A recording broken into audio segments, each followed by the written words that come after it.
Hair laser జనరల్‌గా ఏం చేస్తదంటే, ఆ మెలనిన్‌ని కిల్ చేస్తది. హెయిర్‌లో ఉన్న మెలనిన్‌ని. తర్వాత hair growth and hair thickness కానీ తగ్గిపోతది కొన్ని సెషన్స్ తర్వాత.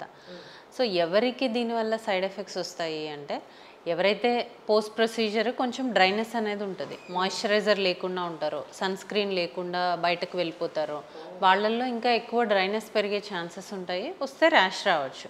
అంతే తప్ప ఈ హెయిర్ లేజర్ వల్ల రకరకాల సైడ్ ఎఫెక్ట్స్ కొంతమంది క్యాన్సర్స్ వస్తాయా ఇలా అనుకుంటారు. కానీ మనం అమ్మాయిలకి ఇచ్చే మన పిల్లలకి ఇచ్చే ఒక బెస్ట్ గిఫ్ట్‌లో లేజర్ హెయిర్ రిమూవల్ టాప్‌లో ఉంటుందన్నమాట. కదా! ఎందుకంటే వాళ్ళకి ఇప్పుడున్న వెస్టర్న్ కల్చర్‌కి స్లీవ్‌లెస్ వేసుకుంటున్నారు.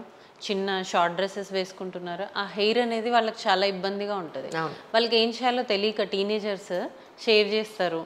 లేదు అంటే వ్యాక్స్ చేస్తారు. టెంపరరీ రెమెడీ కోసం. సో, దానివల్ల సైడ్ ఎఫెక్ట్స్ వస్తాయి. లేజర్ హెయిర్ రిమూవల్ అనేది permanent and one of the best gift అన్నమాట.